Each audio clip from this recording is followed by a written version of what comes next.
Welcome back. वज़ीर-ए-आज़म इमरान खान ने ख़त के मंदरजात सीनियर सहाफ़ियों को भी बता दिए। मुलाकात में मौजूद सीनियर एंकर पर्सन अरशद शरीफ ने कहा, ख़त किस मुल्क से आया, किसने लिखा, ये नहीं बताया गया। ख़त में पाकिस्तान को खुली धमकी दी गई। लिखा गया है कि अगर इमरान खान वज़ीर-ए-आज़म रहे तो आइंदा के दिन मुश्किल होंगे। ख़त में वज़ीर-ए-आज़म के दौरा रूस पर भी तशवीश का इजहार किया गया।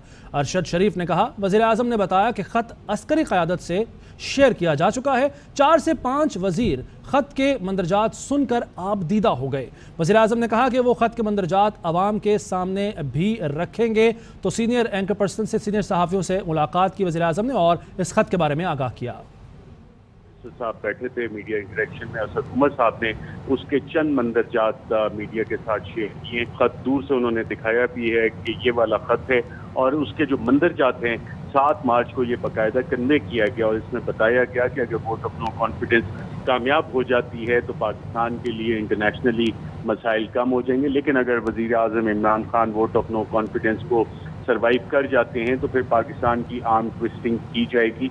बड़ी वाज़ेह थ्रेट्स इस हवाले से दी गई हैं। मेरी अपनी इतला ये है कि जब इस खत के मंदरजात काबीना में पढ़े जा रहे थे तो उसमें कम से कम 5 से 6 गुज़रा बाकायदा आबदीदा भी हो गए कि ये पाकिस्तान के साथ हो क्या रहा है। जो आज वज़ीर आज़म के साथ इंटरेक्शन हुई, वज़ीर आज़म ने उसमें ना उस मुल्क का नाम बताया है ना उन ऑफिशल्स का नाम बताया है। ताहम उन्होंने ये कन्फर्म किया कि ये वाली चीज़ें chief of the army staff और DGISI दोनों के साथ बाकायदा तौर पे शेयर की जा चुकी हैं। साथ वज़ीर आज़म ने यह भी बताया कि पार्लियामेंट का इन कैमरा जो सेशन होगा उसमें पार्लियामेंट को भी ये चीज़ें फॉरेन मिनिस्टर शाह महमूद कुरैशी साहब कन्वे करेंगे। जो मेन चीज़ इसमें सामने आई कि जो वज़ीर आज़म ने रूस का दौरा किया था उस हवाले से भी काफ़ी कंसर्न्स थे और वो बाकायदा तौर पे कन्वे किए गए। वज़ीर आज़म ने ये भी बताया कि रशिया का जो विजिट हुआ था इस हवाले से कमर जावेद बाजवा से बाकायदा डिस्कशन हुई थी, फॉरेन ऑफिस से डिस्कशन हुई थी। पोस्ट इस तमाम सूरत हाल पर बात करने के लिए हमारे साथ टेलीफोन लाइन पर मौजूद हैं ब्रिगेडियर रिटायर्ड हारिस नवाज साहब। अस्सलाम वालेकुम सर, आपको तमाम सूरत हाल का पता ही है, ये ख़त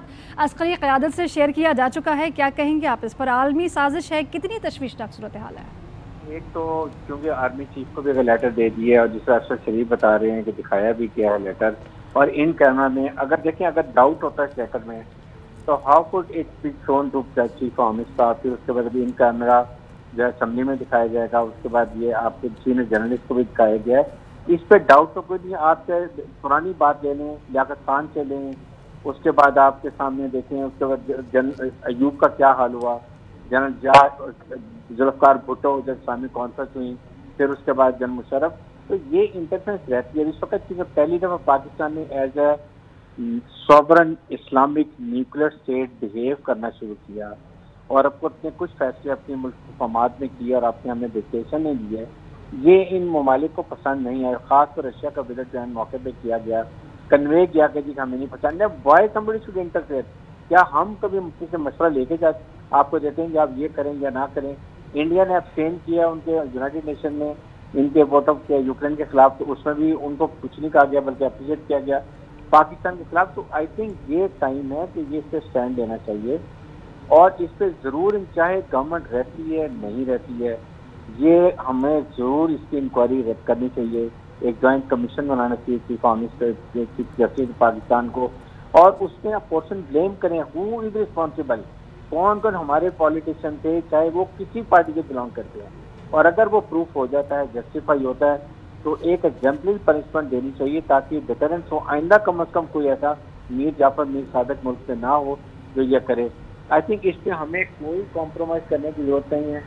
ये तो पाकिस्तान की आइंदा बका के लिए बहुत ज़रूरी है और मैं स्ट्रांगली फील करता हूँ कि अगर ये लेटर असेंबली में पेश होता है और आर्मी इसको वेरीफाई कर लेती है तो फिर इसके खिलाफ ज़रूर कोई ना कोई एक्शन लेना चाहिए। अच्छा ब्रिगेडियर साहब, अगर ये कहा जाए कि खतरात तो पहले से ही थे लेकिन रूस के दौरे ने उनको ट्रिगर किया और नुक्ता जो इंतहा है वहाँ तक ले गए, तो ये गलत नहीं होगा? एब्सोल्युटली। बात यह कि क्यों आप बात यह है कि चाइना के साथ हमने ताल्लुकात है, हमारा prime minister Pakistan Russian president से मुलाकात भी हुई थी, और सेकंड ये कि अगर अभी ना जाते तो अगले 50 साल हमारे रशिया ताल्लुकात खत्म हो जाते। रशिया पहले हमारे साथ नाराज था 19 जब U2 की बात हुई थी और हमने जाके अमेरिका की गोद में बैठ गए थे, तो जब से नाराज था। एक आपको ओपनिंग मिल रही है, आपको एक तरफ अमेरिका डिश करता है, आपको वो वेपन एमुनिशन नहीं देता, आप पे सैंक्शन लगा देता है। हमने अफगानिस्तान में क्या कुछ किया, 80,000 लोग शहीद करवा लिए, $1.5 अरब का हमने नुकसान उठा लिया और $150 अरब का। उसके डिस्पाइट हमें कोई नहीं है, हमने इतने इनके सवारकर इवैक्यूएट किए अफगानिस्तान इशू में, there was not a word of appreciation, बल्कि उसके बाद हमें हर दफा कन्वे किए जा रहे थे कि ये कर देंगे वो कर देंगे। ऐसे डिप्लोमेटिकली नहीं होते हैं। नाउ कौम को कहीं ना कहीं कड़वा घूंट पीना पड़ेगा अगर हम मुल्क को आगे ले जाना चाहते हैं। हमने CPEC बनाना है, हमने यहाँ से इकोनॉमिक तरक्की करनी है और हमने इस्लामिक कंट्री, न्यूक्लियर कंट्री जो सर्कुलेशन बहुत स्ट्रॉन्ग है और इकोनॉमिक तरक्की करके इंशाल्लाह आइंदा फैसले अपने मुल्क की मफादात में किया करें। ठीक है हारिस साहब, ये भी बता दीजिए कि जब ये इज्तिमाई साजिश अब सामने आ गई है, बेनकाब हो गई है, तमाम तर सूरत हाल आवाम के आगे भी खुल कर आ गई है, तो कौम का क्या इस पर मजमूई रद्द-ए-अमल होना चाहिए? आई थिंक कौम को आपके सामने आपने देखा कि जिस तरीके से उस वक्त जब इंडियन फौज ने तुर्की में कोई हरकत की थी तो उसके बाद देखिए कैसे आवाम सड़कों पर आ गए। तो मुल्क के लिए, मुल्क की बका के लिए, फौज और आवाम को डिवाइड करने के लिए अगर कोई ऐसी कानूनी साजिश की जाती है तो उस पर आवाम को खड़ा होना चाहिए, पूरी कौम को खड़ा होना चाहिए और हमें एनिमी का नैरेटिव डिफीट करना है कि किसी हालत में फौज और आवाम अलग नहीं हो सकते, क्योंकि फौज की ताकत आवाम है। और इंशाल्लाह जिस तरह हमारी फौज है, हमारे सिपा सालार हैं, जो हम कामयाबियाँ हमने हासिल की है बॉर्डर टेररिज्म में, इसको हमने आगे लेके चलना है। और फौज अपने प्रोफेशनल काम कर रही है, फौज अभी इंटरफेयर करना छोड़ दिया है। फौज ना ऑपोजिशन को सपोर्ट कर रही है पोलिटिकल इशूज में, ना गवर्नमेंट को कर रही है, बट फौज आइन और कानून के मुताबिक हुकूमत के साथ खड़ी है जब भी आइन कानून की में रहते हुए जरूरत पड़ेगी। ब्रिगेडियर रिटायर्ड हारिस नवाज साहब आप हमारे साथ हैं, शुक्रिया। इस्लामाबाद में सेनेटर फैसल जावेद मीडिया से गुफ्तगू कर रहे हैं। अपने मुल्क के लिए, अपनी कौम के लिए, और इंशाल्लाह जल्द खुशखबरी भी मिलेगी कि वज़ीर आज़म पाकिस्तान इमरान खान साहब कामयाब हो रहे हैं। जी फैसल भाई डट कर खड़ा होना एक और बात सर। खान साहब इस्तीफा दे रहे हैं, हुकूमत खान साहब इस्तीफा दे रहे हैं, कहाँ पे जा रही है? इत्तेहादी आपके साथ नहीं है, फिर भी आप कह रहे हैं कि 100% इंशाल्लाह। अब्बास शबीर साहब मुझे बताएं, क्या वोटिंग हो गई है? हो गई है? नहीं हुई ना, अभी तो होनी है, अभी तो इश्क के इम्तिहान अभी बाकी हैं। और आप देखेंगे कि जब वोटिंग होगी तो अपोजिशन को पता नहीं चलेगा, उन्हें लग पता जाएगा और इंशाल्लाह इमरान खान साहब कामयाब होंगे। सरप्राइज मिलने जा रहा है, खान साहब सरप्राइज देंगे। खान साहब खुद खिताब नहीं कर रहे या किसी ने उनको कहा है कि कुछ रुक जाओ थोड़ी देर? नहीं आर्मी चीफ के हवाले से मशवरा तो नहीं हो रहा कहते हैं सर ये बताइएगा, पंजाब का इस्तीफा कबूल क्यों नहीं हुआ? गवर्नर साहब को भेज दिया गया, जैसे वो दिखाया गया प्रेस साहब? नहीं, वो तो मामला जो भी हैं वो तो हो रहा है, वो तो जाहिर है उन्होंने इस्तीफा दे दिया। अच्छा सर, किसी ने मशवरा दिया या आपने मशवरा दिया खान साहब को कि इस्तीफा दे के आवाम के पास जाएं? बिल्कुल ऐसा कोई ना कोई मशवरा आया और ना वो ऐसा कर रहे हैं, और कौम पूरी उनके साथ खड़ी है। कौम ने अपना फैसला सुना दिया और बैरूनी जो साजिश है, जो इधर के लोगों ने मिलके बैरूनी एक साजिश की है, उसको फिलहाल नाकाम बनाना है। सब ने मिलके नाकाम बनाना है। नंबर तो आपके पास कम हो गए सर। मैं वही कह रहा हूँ कि वोटिंग में आप सर खत के हवाले से जो तफसील सामने आई है वो बताएंगे क्या डिस्कस? देखिए एक इम्पॉर्टेंट चीज़ तो ये डायरेक्टली मेंशन है इस खत के अंदर, इस मरासले के अंदर, कि इसमें अदम एतमाद का मेंशन है। और उन्होंने कहा कि अगर इमरान खान को हटा देते हैं, अदम एतमाद से इमरान खान को हटा देते हैं तो सारा कुछ माफ़ हो जाएगा, और अगर नहीं हटाते हैं तो फिर इसके खतरनाक नताज होंगे पाकिस्तान के लिए। तो ये पाकिस्तान पर हमला है, पाकिस्तान के ऊपर हमला है, पाकिस्तान की आज़ाद खारजा पॉलिसी पर हमला है, जो एक मर्द बुरान वज़ीर आज़म पाकिस्तान इमरान खान साहब ने एक आज़ाद खारजा पॉलिसी दी है। हम किसी भी मुल्क के साथ ताल्लुकात ख़राब नहीं चाहते हैं, लेकिन पाकिस्तान को अपने इंटरेस्ट को देखना है। पाकिस्तान जो है अपने इंटरेस्ट में काम करेगा, ये हमारी आज़ाद खारजा पॉलिसी है। और कुछ हल्के हैं जिनको ये काबिल कबूल नहीं है, और ये लोग उनके साथ मिलके साजिश कर रहे हैं, लेकिन इंशाल्लाह ये साजिश नाकाम हो गई है और तकरीबन हो चुकी है। बड़ा शॉर्ट सा प्लीज। उनके पास नंबर पूरे हो चुके हैं, इत्तेहादी उनके साथ जाके बैठ चुके हैं, वो नंबर अपने बता रहे हैं। अब वो शिफ्ट इस तरफ किस तरह होंगे? कौन सा ऐसा फॉर्मूला है? अब्बास फिर मैं आपको कह रहा हूँ, क्या वोटिंग हो गई है? अभी तो नहीं हुई ना। वोटिंग डे इम्पोर्टेंट है, आप देखेंगे वोटिंग डे पे आप देखेंगे कि अपोजिशन जो है वो अपने नंबर पूरे नहीं कर सकेगी। सर मौजूदा बताएं, अब मौजूदा ही बाकी रह गया। ओवर भी बाकी है, लेकिन सारे खिलाड़ी आउट हो गए, क्या ये हकीकत है? ये आप देखिएगा ना, लग पता जाएगा। अच्छा, आने वाला ने कहा है कि पंजाब में हम एक एनालिसिस का आना और उसको इतना बड़ा हाइप क्रिएट करना, क्या ये दुरुस्त है और आया ये बात सदाकत है कि साबित सफेद है? आप यकीन करें उसमें ऐसी ऐसी चीज़ें हैं, वज़ीर आज़म इमरान खान साहब ने बताया कि उसमें ऐसी ऐसी चीज़ें हैं कि अगर वो सामने ले आए इमरान खान साहब को बहुत ज़्यादा फ़ायदा है उसमें, और ये अपोजिशन तबाह बर्बाद हो जाएगी, लेकिन पाकिस्तान के लिए ठीक नहीं है। इसलिए इमरान खान साहब इसलिए वो सामने नहीं ला रहे उसकी तफसीलात, लेकिन अगर ले आए उनको तो बहुत फ़ायदा है, लेकिन वो पाकिस्तान का सोच रहे हैं। ये बताइएगा जो अस्करी हुकाम की मुलाकात हुई है, क्या उसी बेस पे आप इतने मुतमईन हैं कि जो सारे हैं वो वापस आ जाएंगे? मुझे इस मुलाकात का नहीं पता। अच्छा, तरीन ग्रुप ने कहा है कि पंजाब में वजारत आला का जो तहरीक इंसाफ का उम्मीदवार होगा उसको हरगिज़ सपोर्ट नहीं किया जाएगा, क्या कहेंगे? इस बारे में मुझे नहीं मालूम, लेकिन एक बात आखिर में करूँगा, कौम के लिए खुशखबरी है इंशाल्लाह। ये फतह हक की फतह है, ये फतह सच की फतह है, ये फतह कौम की फतह है, ये फतह कप्तान की फतह है, ये फतह पाकिस्तान की फतह। सेनेटर फैसल जावेद मीडिया से गुफ्तगू कर रहे थे। उन्होंने ये कहा कि कौम के लिए अभी एक खुशखबरी बाकी है। साथ में ये कह रहे थे कि इमरान खान की आज़ाद खारजा पॉलिसी पर ये हमला है। सहाफ़ी पूछा वोटिंग के बारे में तो उनका ये जवाब था कि वोटिंग अभी बाकी है, अभी इसके इम्तहान और भी हैं, और वोटिंग डे जब आएगा उस वक्त अपोजिशन अपने नंबर्स पूरे नहीं कर पाएगी। हुकूमत के ख़िलाफ़ ये आलमी साजिश हो रही है और इस सब पर कप्तान डट कर खड़े हैं और मुकाबला करेंगे। ये साजिश तकरीबन नाकाम हो चुकी है। आपको बता रहे हैं कि वज़ीर आज़म इस्तीफ़ा नहीं दे रहे हैं और कौम के साथ खड़े हैं। अपोजिशन ने जो साजिश बनाई है उसको नाकाम बनाएंगे। फैसल जावेद अब से कुछ देर कबल गुफ्तगू कर रहे थे। उन्होंने ये कहा कि मरासले में लिखा गया है कि इमरान खान को न हटाया तो मुश्किलात होंगी। हमारी आज़ाद खारजा पॉलिसी है, पाकिस्तान अपने मफादात को देखेगा। कुछ लोग मिलकर साजिश कर रहे हैं, हम उस साजिश को नाकाम बनाएंगे। वोटिंग डे पर अपोजिशन के पास नंबर्स पूरे नहीं होंगे। वफाकी काबीना के खुसूसी इजलास में काबीना अरकान को खुफिया मुरासला टेलीप्रॉम्प्टर पर दिखाया गया। ज़राए ने बताया कि वज़ीर आज़म ने कौमी सलामती कमेटी का इजलास बुलाने का फैसला किया है। कौमी सलामती कमेटी के शुरका को भी ख़त दिखाया जाएगा। वज़ीर ख़ारजा शाह महमूद कुरैशी कौमी असम्बली के इन कैमरा सेशन में खुफिया मुरासले पर ब्रीफिंग देंगे। वज़ीर आज़म ने धमकी आमेज़ ख़त के मंदरजात काबीना के सामने रख दिए हैं और उन्होंने कहा कि हो सकता है वज़ीर आज़म या वज़ीर ख़ारजा असम्बली के इन कैमरा सेशन से ख़िताब भी करेंगे। वज़ीर आज़म के इस्तीफ़ा से मुतालिक सवाल पर वज़ीर दाखिला ये बोले कि इस्तीफ़ा देने का सवाल ही नहीं पैदा होता। इतवार के रोज़ वोटिंग पर इमरान खान आखिरी गेंद तक और आखिरी ओवर तक खेलेंगे। इस्तीफ़ा देने का सवाल ही नहीं पैदा होता। वज़ीर दाखिला शेख रशीद की जानिब से ये कहा गया है। उस खत को, उसके मंदरजात को कैबिनेट के सामने रखा गया। सब इस्तीफा तो नहीं देने जा रहे, सवाल ही पैदा नहीं होता। आखिरी बॉल पे भी लड़ेगा, आखिरी गेंद पर भी इतवार के रोज वोटिंग पे होगा। मुमकिन है कि इन कैमरा जो है वो असम्बली का भी खिताब करें, शाह महमूद करे या प्राइम मिनिस्टर करे, फाइनल नहीं है।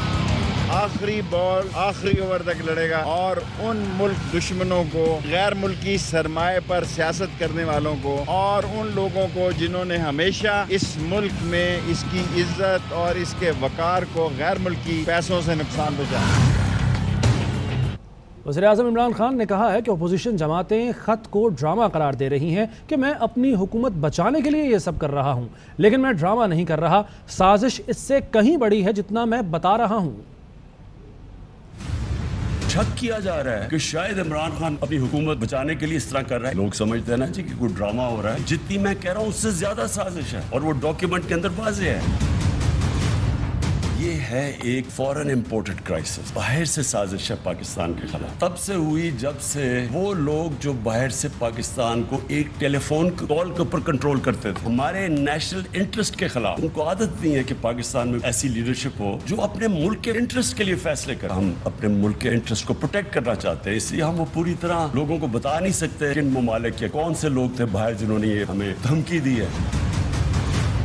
लोगों ने जो फैसला करना करे, लेकिन कम अज कम फैसला करते वक्त ये सोच ले कहीं आप एक बहुत बड़ी इंटरनेशनल साजिश जो पाकिस्तान के खिलाफ हो रही है उसका हिस्सा ना बने। और वज़ीर आज़म साहिब पहले ही कह रहे थे कि असम्बलियाँ तोड़ दें। वज़ीर दाखिला शेख रशीद का तकरीब से खिताब, कहते हैं मुझे पैसों के 2-4 ट्रक दे देते तो बात यहाँ तक न पहुँचती। ये सब गंदे नाली के कीड़े हैं, वापस आए तो ठुड्डा मारना। जब तक जान है मैं आपके साथ पहरा दूंगा।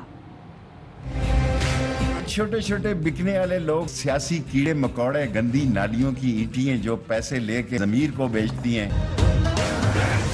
2-4 थैले मुझे भी ट्रक दे देते पैसों के, तो ये बात ही यहाँ न पहुँचती, बात ही खत्म हो जाती। माल इनकी कमजोरी है, थोड़े अरसे की बात है, सब चल के आएंगे वापस आपके पास, पर इनको ठुड्डा मारना। मैं तो पहले आपसे कहता था असेंबलियाँ कैं कर दें, इलेक्शन में जाएं, आपके साथ पैरा दूंगा। सफर में, तूफान में, रात में जोश, वल्वले, हिम्मत, तवन्नाई, जितनी इस उम्र में ताकत रह गई है, अल्लाह के बाद इमरान खान।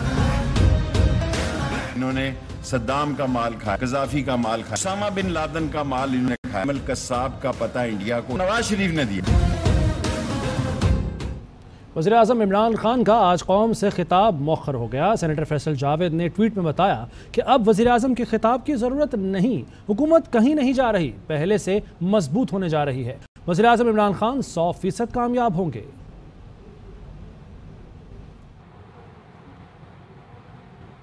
आगे बढ़ें और आपको बताएं कि एमक्यूएम पाकिस्तान ने हुकूमत को बाज़ाब्ता अलविदा कह दिया।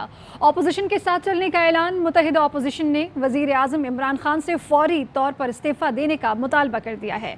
खालिद मकबूल सिद्दीकी ने कहा कि हमारा मुआहिदा अदम एतमाद से मशरूत नहीं, लेकिन हम फिर भी इस तब्दीली में अपोजिशन के साथ होंगे। शहबाज शरीफ बोले, हुकूमत ने अक्सरियत खो दी, इमरान खान से उम्मीद नहीं, फिर भी उम्मीद करता हूँ फौरी तौर पर इस्तीफ़ा दें। बिलावल भुट्टो जरदारी बोले, एमक्यूएम और पीपी को साजिश के तहत दूर किया गया, अब पूरी कौम की क़यादत एक पेज पर है। मौलाना फजल रहमान बोले, कोई आलमी साजिश नहीं, इमरान खान ड्रामे मत करो। में सुर्खरू कर हमने अपने तमाम सियासी मफादात पर पाकिस्तान के मफादात को तरजीह दी। आज के दिन हम एक ऐसे दौर का आगाज़ करें जहाँ पे सियासी इख्तलाफात को दुश्मनी ना समझा जाए। मामले तय हो गए, उस मुआहदे पर तमाम अकाबरीन ने दस्तखत किए। प्राइम मिनिस्टर चाहे वो सिलेक्टेड क्यों ना हो, अदबी कुव्वत खो बैठे हैं पार्लियामान में, आज वो इस्तीफ़ा देकर एक नई रीत कायम करें और रवायत कायम करें। उनसे उम्मीद तो नहीं, लेकिन hoping against hope. Pakistan Peoples Party और एमक्यूएम का जो वर्किंग रिलेशनशिप है, जो आपस में ताल्लुक है, इसका कोई वास्ता नहीं है हमारा आदम एतमाद से। पीपल्स पार्टी एमक्यूएम ने मिल के काम करना है, हर हाल में, हर सूरत में। बाज शरीफ साहब ने बड़ा सही चैलेंज दिया है वजीर आजम साहब को, वो इस्तीफा दे। बाज शरीफ साहब जल्द ही मुल्क का वजीर आजम मुंतखब होगा। अब सब कुछ हाथ से निकल चुका है, पानी पुल के नीचे से भी गुजर चुका है, और तेरे लिए चाटने के लिए भी एक बूंद नहीं रह गया है। कुछ भी अखलाकियात का आपके अंदर है, आपको आज इस्तीफा दे देना चाहिए। ये कहना कि मेरे खिलाफ आलमी साजिश हुई है, ड्रामे मत बनाओ। आया है, फिर धमकियाँ दी, किसी ने धमकी नहीं दी। आपकी हैसियत वो नहीं है कि जिसको अमेरिका या इस लेवल का कोई मुल्क आपको धमकियाँ दे। सरगोशियाँ, पर्चियाँ और कहकहे। मुत्तहिदा अपोजिशन की प्रेस कॉन्फ्रेंस में ये सब होता रहा। एमक्यूएम पाकिस्तान की जानिब से अपोजिशन का साथ देने के लिए बुलाई गई प्रेस कॉन्फ्रेंस में मौलाना फजल रहमान ने शहबाज शरीफ को सरगोशी की। कुछ देर बाद ख्वाजा साद रफ़ीक अपनी सीट से उठे और शहबाज शरीफ को कान में कुछ बताया। मुत्तहिदा रहनुमा आमिर खान वक्फे से 2 बार खालिद मकबूल सिद्दीकी को पर्ची देकर चले गए। बिलावल भुट्टो ने आंख मारकर विक्ट्री का निशान बनाया। खालिद मकबूल सिद्दीकी ने अख्तर मेंगल का ख़ास तौर पर शुक्रिया अदा किया, तो खालिद मक्सी ने बीच में कहा, भाई हमारा भी शुक्रिया अदा करो, लाइन तो हमने दी। अच्छा, बज़ाहिर ये जो चंद अल्फाज है, ये देख के एक तासुर मिलता है कि ये किसी मुल्क का दाखिली मामला है, पार्लियामेंट में इंटरनल चेंज होने जा रहा है और इसका किसी बैरून मुल्क की साजिश से कोई ताल्लुक नहीं हो सकता। लेकिन गुज़िश्ता चंद दिनों में, बल्कि गुज़िश्ता कुछ अरसे में जो वाक़यात पेश आए हैं, उनके तनाजुर में जो कुछ हो रहा है और जिस तरह से खुलेआम एक रिजीम चेंज की बात की गई, तो एक मुल्क के सिटिंग प्राइम मिनिस्टर को जिस तरह से धमकियाँ दी गई और कुछ लोगों को उसका अलायकार बनाकर वज़ीर आज़म पाकिस्तान को हटाने की कोशिश की गई, तो उससे लग रहा है कि मामला इतना सादा नहीं है जितना कि इससे पहले देखा जा रहा था। तो आज वज़ीर आज़म इमरान खान की इसी मामले पर सीनियर सहाफ़ियों से मुलाकात हुई है। इससे पहले कैबिनेट की मीटिंग में भी उन्होंने उस खत के मुंदरजात शेयर किए, टेलीप्रॉम्प्टर पर दिखाए गए। अच्छा, सीनियर सहाफ़ियों को नहीं दिखाए जा सकते थे क्योंकि आईनी लिहाज से उसकी ममानियत है। अरशद शरीफ साहब और काशिफ अब्बासी साहब उस मुलाकात में मौजूद थे। उनसे ज़रा हमारे साथ काशिफ अब्बासी साहब इस वक्त बराह रास्त मौजूद हैं, वीडियो लिंक पे हमें ज्वाइन कर रहे हैं, तो उनसे ज़रा जान लेते हैं कि मुलाकात का अहवाल क्या था। काशिफ साहब, जब आप इस मुलाकात के लिए जा रहे थे, जब आपको ये बताया गया कि जी मुंदरजात आपसे शेयर किए जाएंगे, आपको लग रहा था कि ये मामला इतना संगीन होगा, इतना सीरियस मैटर है, रिजीम चेंज से मुताल्लिक है? देखिए, ये कल से बल्कि 2 दिन से, पिछले 2 दिन से, जब से इमरान खान साहब ने उस जलसे में ख़त लहराया बहुत सी स्केची इन्फॉर्मेशन थी। क्या ये मरासला किसी सफ़ीर की है, किसी लो लेवल पाकिस्तानी डिप्लोमेट की तरफ से है, क्या ये ख़त किसी हुकूमत की तरफ से आया है, क्या बराह रास्त ऐसा कोई ख़त पाकिस्तान को भेजा गया है। तो ये बहुत सी कन्फ्यूजन चल रही थी और हमारे दिमाग में भी था कि शायद इसमें ये गुफ्तगू होगी कि जब हम किसी पे से एक चाय के कप पे अक्सर डिप्लोमेट्स मिलते हैं लोगों से, वो हुकूमती लोग भी होते हैं, उससे कोई मुलाकात हुई होगी, चाय पी होगी, वापस जाके उन्होंने अपना एक इंप्रेशन लिख कर भेजा होगा। एक बड़ा ये भी चल रहा था मार्केट में, जो रूमर होता है कि ये इस किस्म की गुफ्तगू है। सो बहुत सारा कुछ था कि क्या किस हद तक संगीन हो सकती है। अभी कोई मुल्क किसी को बराह रास्त धमकी कैसे दे सकता, लिखी हुई धमकी कैसे दे सकता। सो ये सारा था जब आप जा रहे थे कि इसमें क्या होगा। बल्कि हमारे दोस्त मालिक साहब भी, मैं, अरशद शरीफ साहब, हम इकट्ठे जा रहे थे जिस वक्त, उन्होंने कहा यार इसमें पंच निकल जाएगा, अगर ये होगा तो कोई पंच नहीं होगा, अगर ये सफ़ीर की तरफ से हुआ तो पंच नहीं होगा, लेकिन अगर नाम लिखे हुए लोगों के कि किसने धमकी दी है, क्या कहा है, तो फिर पंच आएगा इस आर्ग्यूमेंट में।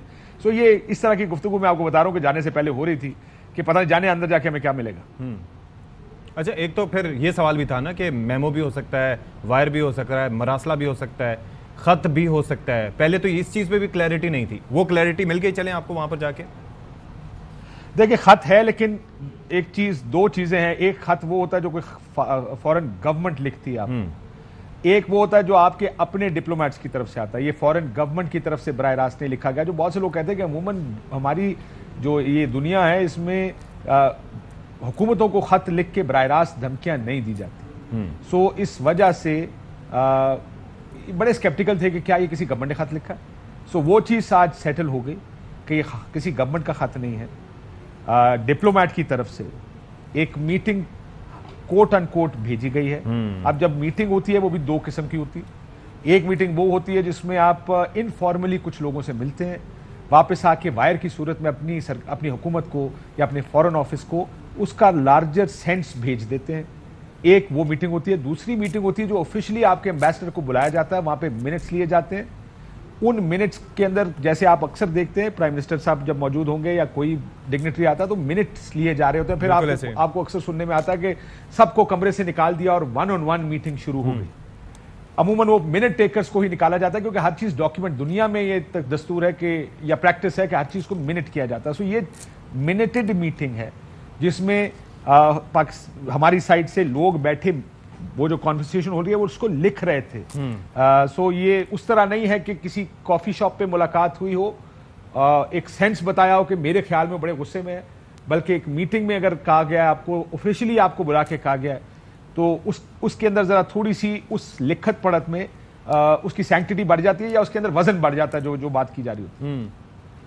अच्छा, एक चीज़ ये है कि जिस तरीके से हम देख रहे हैं कि वज़ीर आज़म साहब आज़ाद खारजा पॉलिसी की बात करते रहे, दाई रहे हैं उसके, और साथ ही साथ रूस का जो दौरा था वो बड़ा क्रिटिकल था। उस वक्त जो सिचुएशन थी उसमें लग नहीं रहा था कि मगरबी ममालिक को ये दौरा, बिलखुसूस अमरीका को ये दौरा हज़म होगा कि रूस और पाकिस्तान की कुर्बतें बढ़ रही हैं और वज़ीर आज़म पाकिस्तान इतने अरसे बाद एक प्राइम मिनिस्टर दौरा कर रहा है रूस का, तो उसके असरात तो कुछ आने थे, लेकिन बाकायदा प्लान करके किसी को रिजीम चेंज की तरफ लेके जाना ये बड़ा ही ख़तरनाक वैसे अमल रहा। देखिए, इसमें दो चीज़ें फिर इस कॉन्वर्सेशन के बाद जो हमारी हुई, इस कॉन्वर्सेशन में किसी पॉलिटिशियन का जिक्र नहीं हुआ, उस खत में किसी सियासतदान का जिक्र नहीं है। ये मेरा ख्याल है हुकूमत ने इम्प्लाई किया कि इसमें फलाना फलाना हो जा रहा है, उसमें पॉलिटिकल पॉइंट स्कोरिंग भी करनी है, लेकिन इसमें रजीम चेंज की बात हुई, इसमें नताइज की बात हुई। मैं कोट आपको सुना देता हूँ।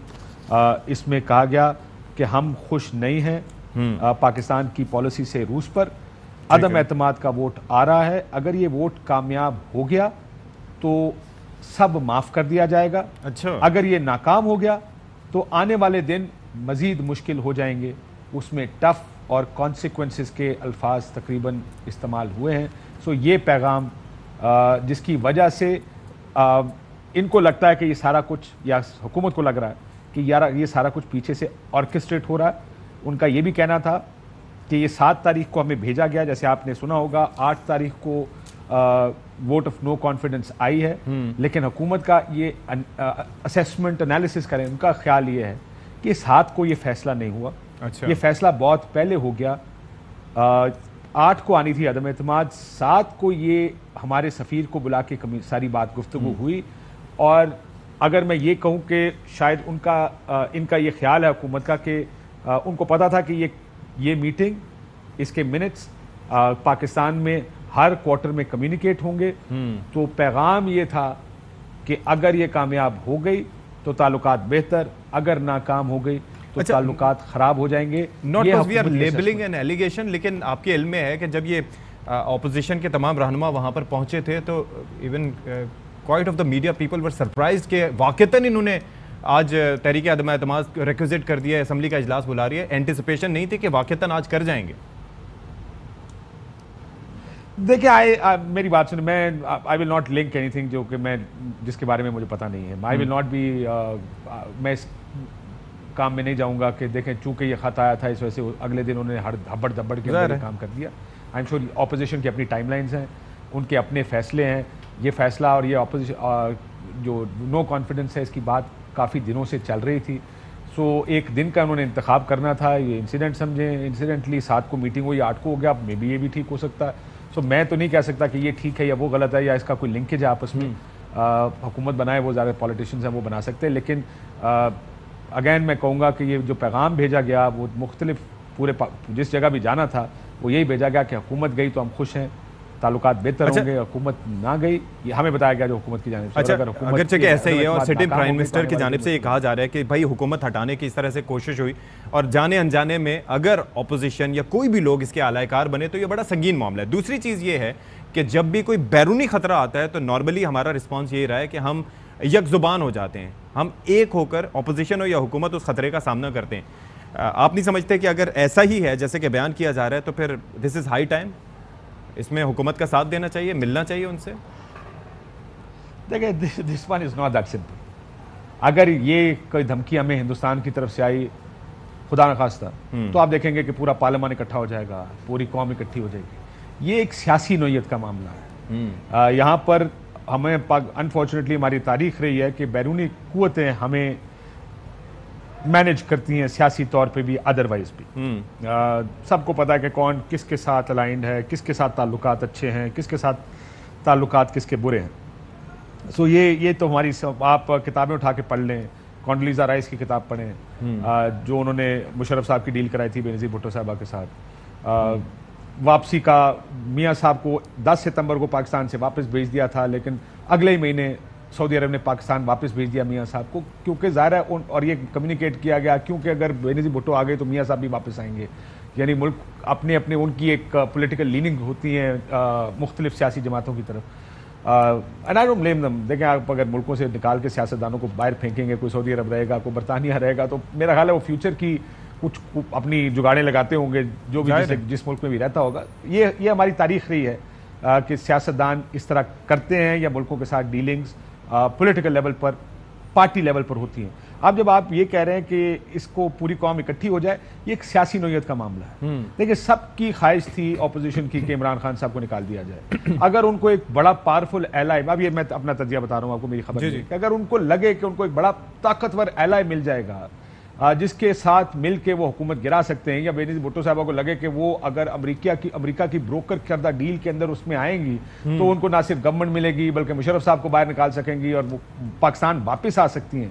तो ये वो ब्रोकरेज होती है या वो डीलिंग्स होती हैं जो सियासतदान अमूमन बैरूनी ताकतों के साथ या मुल्कों के साथ किया करते हैं। अनफॉर्चुनेटली आप इसको पसंद करें ना पसंद करें, लेकिन हमारा कुछ रिलेशनशिप हमारा पाकिस्तानियों का या हमारा तारीख इस किस्म की रही है। क्या इस पर कौम इकट्ठी होगी, एक सियासी मामला है।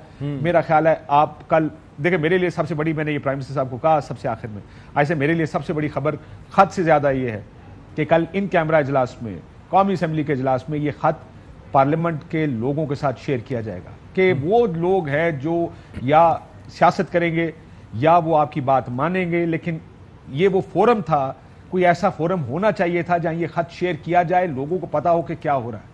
सो आई थिंक ये तो उन्हें ये रियलाइजेशन थी वज़ीर आज़म साहब को कि it is a bit late और टू लेट परहैप्स?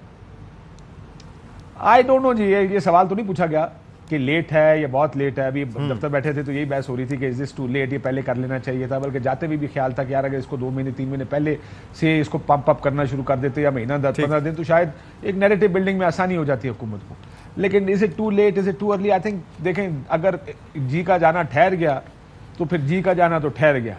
जल्दी भी करते तो जी ने जाना था, देर भी करते तो जी ने जाना था। जब फैसला हो गया कि उसने जाना है तो फिर तो फैसला हो गया कि उसने जाना। So that's how it. I don't think timing important होती है पॉलिटिक्स में, लेकिन कुछ चीजें कई दफा किसी एक रास्ते पे चल पड़ी तो वापस नहीं होती वहां से। सो मुझे ये उनमें से एक चीज लग रही है कि जो इस तरफ जानी थी, जाहिर है आपको पता है कि किस तरह मुलाकातों का सिलसिला कहाँ शुरू, कैसे शुरू हुआ, क्या हुआ, फिर क्या हुआ, तो जब देखेंगे तो फिर मेरा ख्याल है टाइमिंग मैटर नहीं। मजीद गुफ्तगू करते हैं। फर्रुख हबीब साहब इस वक्त बताया गया है कि वो गुफ्तगू कर रहे हैं, लिखत सुनवाते हैं। और मैं ये समझता हूँ कि पाकिस्तान की आवाम ये फैसला कर चुके हैं कि वो इस साजिश को नाकाम बनाएंगे।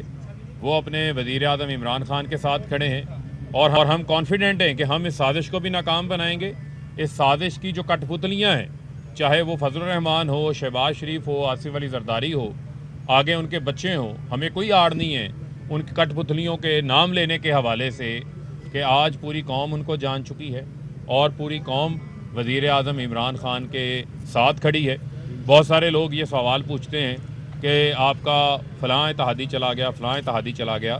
तो बुनियादी तौर के ऊपर हमने आज इत्तेहादियों को भी ये दावत दी क्योंकि वज़ीर आज़म इमरान खान ने मुल्क के मफाद को महलूज़े खाते रखा और उस दिन उन्होंने 27 के जलसे में भी बड़ी मोहतात गुफ्तगू की।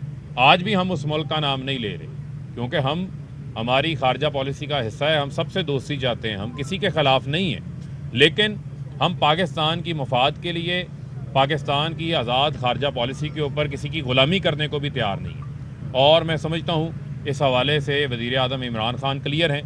पूरी काबीना ने आज कैटेगोरिकली प्राइम मिनिस्टर की आज़ाद खारजा पॉलिसी की जो है वो तारीफ़ की है और पूरी काबीना ने जो है वो वज़ीर आज़म के साथ खड़े होने का जो है वो ऐलान किया। ये जज्बात मैं जो है वो आपके साथ पूरी काबीना के शेयर कर रहा हूँ और वो जज्बात, यही जज्बात जो हैं वो पूरे पाकिस्तानी कौम के। जिस तरह पीडीएम तो आपकी मुखालफ थी, आप आलमी साजिशों का शिकार उसे कह सकते हैं, लेकिन आपकी इत्तेहादी भी उनके साथ जाके खड़े हो गए। आर्मी चीफ के वकील फरूक नसीम भी जो है वो उनके साथ खड़े हैं, तो क्या ये भी आलमी साजिश का शिकार हुए? देखें, बुनियादी तौर के ऊपर फिर मैं आपको कहूँगा, बहुत सारे ऐसे लोग हैं जिनको शायद ये मालूम नहीं है, अनजाने के अंदर वो हिस्सा बने। यही वजह है कि आज हमने उनको दावत भी दी और हम उनको फिर रीच आउट करेंगे। ये खारज इम्कान नहीं है, हम उनको रीच आउट करेंगे, हम उनके तक हकाइक रखेंगे। यही वजह है कि आज शाह महमूद साहब की वापसी के ऊपर हमारा ये इरादा है कि हम ये पार्लियामेंट का इन कैमरा अजलास बुला के भी उसके अंदर इस चीज़ को सामने लेकर आएँ। जैसे ही हमारे वज़ीर ख़ारजा पहुँच जाएंगे, इस हवाले से जो है वो एक हतमी फ़ैसला भी हो जाएगा। ये राय भी कैबिनेट के अंदर ही डेवलप हुई है। तो हम ये नहीं चाहते, एक मिनट आ रहा हूँ, हम ये नहीं चाहते कि हम अब किसी मुल्क का नाम लें, उसके साथ जुड़ी जो है वो सेंसिटिविटीज़ भी हैं, लेकिन उसके साथ साथ हम पाकिस्तान की कौम ये जानना चाहते हैं कि जो लोग इस साजिश में पाकिस्तान के अंदर किरदार अदा कर रहे हैं वो भी एक्सपोज हों। इससे पहले कोई नो कॉन्फिडेंस का मामला नहीं था, इससे पहले कोई ऐसी मूव नहीं थी। ये अचानक जो मूव सामने आई और उस मूव के अंदर ये तमाम चीज़ें जो तेज़ी से तब्दील हुई हैं, उसका हमने आपको हवाला दे दिया कि उस धमकी अमेज़ ख़त के अंदर मल्टीपल टाइम यानी मुतअद्दिद बार जो है वो नो कॉन्फिडेंस मूव की कामयाबी को पाकिस्तान के साथ ताल्लुकात के साथ जोड़ा गया है। कोई मुल्क भी दुनिया में इस तरीके से एरोगेंट अंदाज से आपको डिक्टेट नहीं कर सकता। ये तमाम तर जो सफारती अदाब हैं, जो सफारती तरीक़ेकार हैं, उनके भी ये खिलाफ है।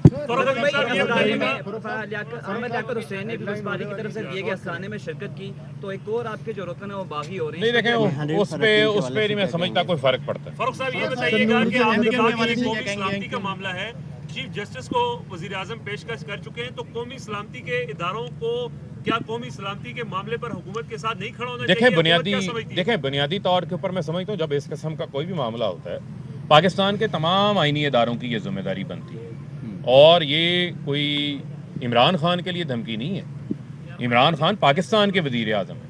ये किसी भी वज़ीर आज़म को ये सिलसिला बंद होना चाहिए।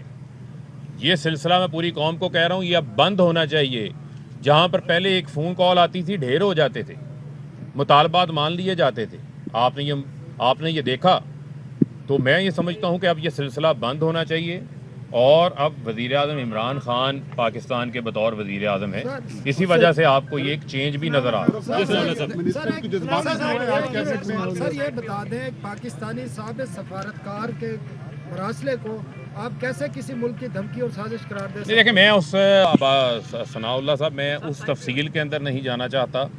जैसा कि मैंने आपको पहले बताया कि ये एक ब्लेटेंट तमाम जो एक सफारती तरीक़ाकार होता है उसके हटके, एक रूटीन के तमाम फॉर्मेलिटीज़ से हटके एक चीज़ है।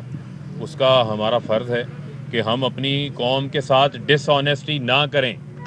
ये मैं वर्ड यूज़ कर रहा हूँ कि हम अपनी कौम के साथ डिसऑनेस्टी ना करें, हम अपनी कौम के सामने सच लेकर आएँ। वरना फजलुर रहमान आके कहते हैं हाँ जी हमने भी दस्तखत किए थे ड्रोन हमलों के ऊपर इजाज़त देने के, तो बहुत सारी चीज़ें जो हैं वो होती रही हैं। जी, आपका सवाल। कोई मिनिस्टर जज्बाती हुआ है? देखिए, पूरी कौम के जज्बात हैं। जिन्होंने 1,70,00,000 वोट दिए हैं इमरान खान को, उनके जज्बात हैं। और इमरान खान ने, चाहे वो इस्लामोफोबिया का मुकदमा हो, नामूस रसालत का मुकदमा हो, इमरान खान ने पाकिस्तान का दुनिया के अंदर बेहतरीन अंदाज से मुकदमा लड़ा, कश्मीरियों का मुकदमा लड़ा। किसी जगह के ऊपर भी वज़ीर आज़म साहब ने कौमी गैरत के ऊपर, मुल्की मफाद के ऊपर किसी किस्म की कोई आँच नहीं आने दी। ये पूरी कौम के जज्बात हैं। इसी वजह से इमरान खान के साथ कौम खड़ी है और लोग तैयार हैं। खबर आपको दे रहे हैं कि चीफ ऑफ आर्मी स्टाफ का कोर हेडक्वार्टर्स पेशावर का दौरा। आर्मी चीफ को सिक्योरिटी सूरत हाल और ज़म अजला में तरक्याती कामों पर ब्रीफिंग दी गई। आर्मी चीफ ने नए इंज़माम अजला में तरक्याती मनसूबों की तकमील की तारीफ़ की है। मनसूबे इलाके के पायदार इस्तेहकाम और पायदार तरक्की के लिए ज़रूरी हैं। Chief of army staff general Qamar Javed Bajwa का कोर हेडक्वार्टर्स पेशावर का ये दौरा शहदा के अमन के फ़रोग़ के लिए कुर्बानी रायगा नहीं जाएगी, पाकिस्तान में मुकम्मल अमन वापस आएगा। Army chief general Qamar Javed Bajwa की जानिब से ये कहा गया है। आर्मी चीफ की पेशावर आमद पर कोर कमांडर लेफ्टिनेंट जनरल फैज़ हमीद ने भी उनका इस्तकबाल किया है। Army chief general Qamar Javed Bajwa का कोर हेडक्वार्टर्स पेशावर का दौरा। आर्मी चीफ को सिक्योरिटी सूरत हाल और ज़म अजला में तरक्याती कामों पर ब्रीफिंग दी गई। आर्मी चीफ ने नए इंज़माम अजला में तरक्याती मनसूबों की तकमील की तारीफ़ की है। मनसूबे इलाके के पायदार इस्तेहकाम और पायदार तरक्की के लिए ज़रूरी हैं। चलिए जी, डिस्कशन को आगे बढ़ाते हैं। काशिफ अब्बासी साहब, अब वज़ीर आज़म साहब की आपसे मुलाकात हो गई और ज़ाहिर है उन्होंने ख़त के मंदरजात भी शेयर कर दिए जिस हद तक वो कर सकते थे। अब आगे के ऑप्शंस क्या उन्होंने डिस्कस किए? उन्हें रियलाइजेशन है कि किस कदर मसाइल का सामना है नंबर्स गेम को लेके या दीगर मामलात को? देखिए, ये सवाल पूछा गया उनसे कि कितने फ़ीसद आपको लगता है कि आप हार जाएंगे वोट ऑफ नो कॉन्फिडेंस जो है। मैंने कहा मैं 80% कॉन्फिडेंट हूँ कि मैं ये वोट जीत जाऊँगा। बट मैंने फिर जैसे पहले भी बात कर रहा था, प्राइम मिनिस्टर साहब उस वक्त समझते थे कि वो 92 का वर्ल्ड कप जीत जाएंगे जब मेरा ख्याल है अपनी टीम, और मैंने किसी प्लेयर को सुना कि एक चंद सीनियर प्लेयर इकट्ठे हुए और उन्होंने कहा कि इमरान खान को समझाना चाहिए कि अब हम जीत नहीं सकते, ये क्यों हर वक्त लगा रहता है कि हम जीत जाएंगे, जिसमें सीनियर तरीन प्लेयर्स टीम के इकट्ठे हुए, उसको बताओ जाके कि अब हम नहीं जीत सकते world cup. So if he was confident then this could be his personality, ये उनकी पर्सनैलिटी का हिस्सा हो सकता है कि इज ऑलवेज कॉन्फिडेंट। लेकिन बात ये है कि वर्ल्ड कप में तो चले मैच परफॉर्मेंस की बुनियाद पे, दुआओं की बुनियाद पे काफ़ी कुछ हो सकता था। इस वक्त तक जो सिचुएशन है वो उनके हाथ से निकलती हुई दिखाई दे रही है। MQM निकल गई, 175 का नंबर वो पूरा हो गया, 22 मुनहरिफ अरकान अलग बैठे हुए। कैसे ये सारा कुछ होगा? बल्कि आमिर लियाकत साहब भी वहीं बैठ गए, तो ये कैसे होता दिखाई दे रहा है उनको? 80% चांस। देखिए, मैं अगर आप मुझसे पूछें तो मैंने ये थोड़ी कहा कि मेरा ख्याल है वो 80% बच जाएंगे। अगर आप मुझसे पूछे तो मुझे तो नहीं लगता वो बच सकते हैं कि 22 अरकान ये हैं, इत्यादि सारे छोड़ के चले गए। बगैर 22 के 177 का नंबर है मेरा ख्याल है गवर्नमेंट का, ऑपोजिशन के पास। 20 और डाल लें तो 197, आई मीन 197 में से 25 ही गायब कर लें तो फिर भी नहीं बच सकते। लेकिन ये उनका ख्याल है वो बच जाएंगे। ये देखें ना, ये मनाजिर, मीनवाइल हम मनाजिर भी सीना उसके दिखा रहे हैं जहाँ पर ये सारे अरकान बैठे हुए हैं और 22 मुनहरिफ अरकान भी यहाँ पर मौजूद हैं। बाकी भी ये देखें, आमिर लियाकत साहब भी हमने सर्कल करके दिखा रहे हैं। ये देखें जी, ये आमिर लियाकत साहब नासिर हुसैन शाह के बराबर में विराजमान हैं और रमेश कुमार और दीगर भी यहाँ पर मौजूद हैं। अच्छा, अब ये बताइए कि चलिए ये तो हो गया, ये तो उनका ऐलान हो गया कि 80% हो जाएगा। अब स्ट्रेटजी क्या दिखाई देती है उनकी इस लेटर को लेके या वैसे तमाम मामले को लेके?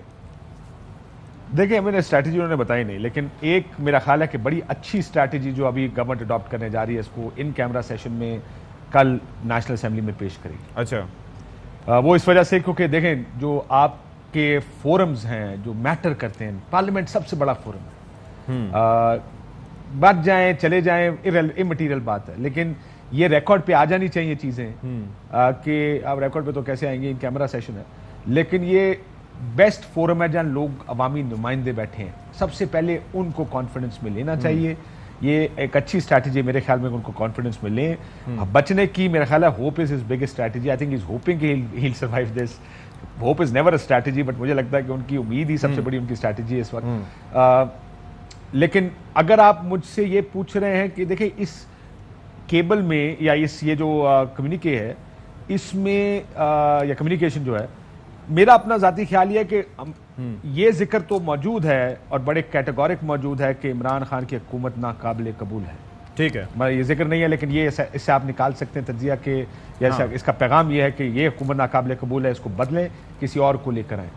लेकिन वो फैसला अब यहाँ से आगे मेरा ख्याल है हुकूमती तज्जिया शुरू हो जाता है कि क्योंकि ये भेजा गया। अब जिसने भी फैसला करना था उसने फैसला ये किया कि ये हालात ज्यादा सख्त हो जाएंगे, इसको निकाल दो। लेकिन चले, ये तो इनकी नौयत, इनकी तरह की बात होगी। अब चले, हो गया, लेट्स से कि ये तहरीक अदम एतमाद कामयाब हो जाती है, लेकिन वजीर आजम उससे पहले कौमी सलामती कमेटी में मामला लेके जा रहे हैं, फिर उसके साथ साथ पार्लियामान में भी लेके जा रहे हैं, इन कैमरा सेशन बुला के वो भी बता देंगे, मीडिया को बता दिया, सबको बता दिया कि इस वजह से, यानी कि आज़ाद खारिजा पॉलिसी की ख्वाहिश रखने पे, रूस के साथ एक नया ब्लॉक बनाने पर जो कि पाकिस्तान के लिए मुफीद साबित हो, बाकी आलमी इस्लाम के लिए आवाज़ उठाने पर, अगर उसकी इसराइल की बात करें उसके साथ ताल्लुकात ना रखने पे मेरे साथ ये हो रहा है। अगर ये मुद्दा लेकर अवाम भी देख रहे हैं और पाकिस्तान के अवाम के सामने जाते हैं सारे सिनेरियो के बाद, अवाम का रिएक्शन आपको क्या दिखाई दे रहा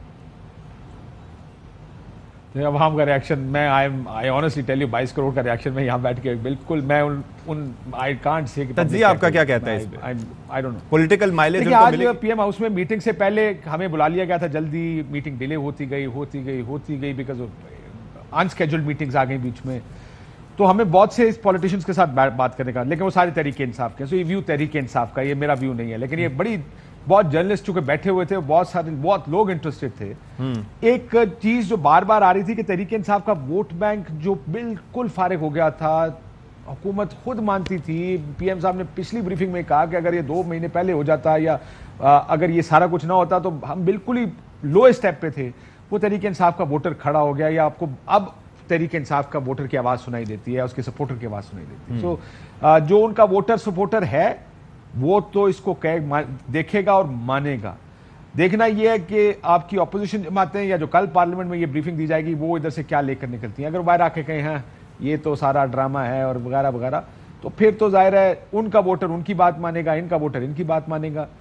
लेकिन हम अगर तारीख देखें दुनिया की उठा के, तो तारीख तो है इंटरवेंशंस की। जो ताकतवर मुल्क होता है वो रजीम भी चेंज करता है, वो बंदर भी मरवा देता है, वो टॉपल भी करते हैं। गवर्नमेंट किताबें लिखी हुई हैं, भरी हुई है तारीख इस चीज से। कोई अनहोनी बात नहीं है। इससे जितने क्रूशियल इस वक्त सिचुएशन है काशिफ अब्बासी साहब, ऑपोजिशन कुछ गेन करेगी आपके ख्याल में या उनका लॉस है? नहीं, गेन तो नहीं करेंगे। अब देखना यह कि कितने लोग इमरान खान साहब की बात पे यकीन कर लेते।